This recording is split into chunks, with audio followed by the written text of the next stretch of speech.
I said to the doctor, it was Dr. Ronnie Jackson, I said, is there some kind of a test? Like you'll go person, woman, man, camera, TV. They sacrifice every day for the furniture and future of their children. Tim Apple, Mike Pounds. I know words, I have the best words. Yosemite, Nambia. Thailand. Person, woman, man, camera, TV.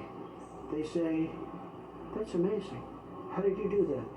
I do it because I have like a good memory, because I'm cognitively there. I'm a very stable genius. The disinfectant, where it knocks it out in a minute, 1 minute.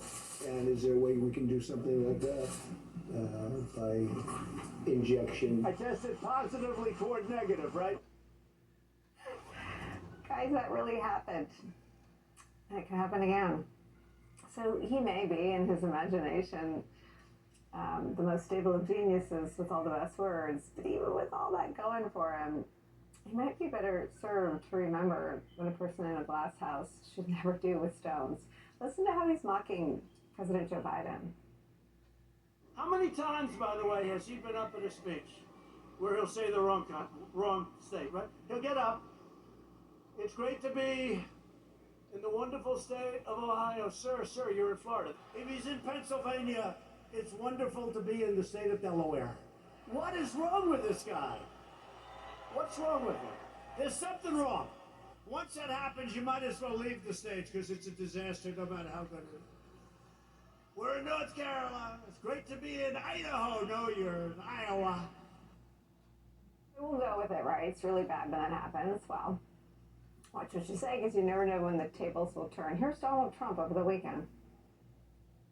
Well, thank you very much, and a very big hello to a place where we've done very well, Sioux Falls. Thank you very much, Sioux Falls. And,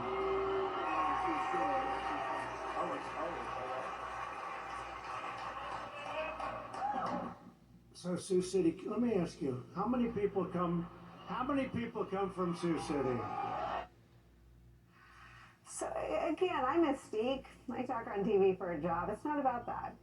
It's about smearing and insulting your opponent with something you do pretty regularly. Joining our conversation, Princeton University professor and distinguished political scholar Eddie Gillette is here, and editor-at-large for the Bulwark, Charlie Sykes, is here.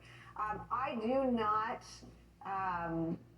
think that Donald Trump should be president again, but I do not take cheap shots from this chair, and that wasn't the attempt. The point is, what Donald Trump and many of his allies are trying to do to President Joe Biden is to sort of seed concerns about his age by pointing out and amplifying verbal gaffes. And we thought as a show that we would try to shine a light on the glass house in which Trump lives. And that's what that sound was about.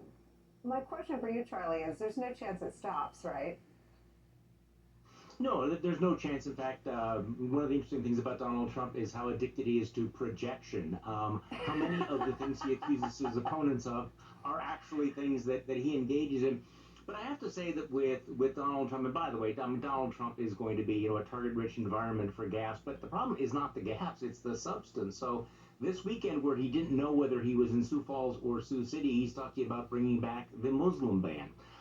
He's also praising authoritarians. He's talking about deporting people who engage in speech he doesn't like, and he continues to talk about bragging about threatening our allies that he would not defend them against Russia. I mean, you and I are old enough to remember when that would have been disqualifying for a presidential candidate.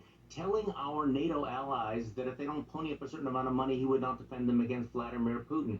So, yes, there are going to be lots and lots of gaffes, but let's not take our eye off the substance, what he says every single day.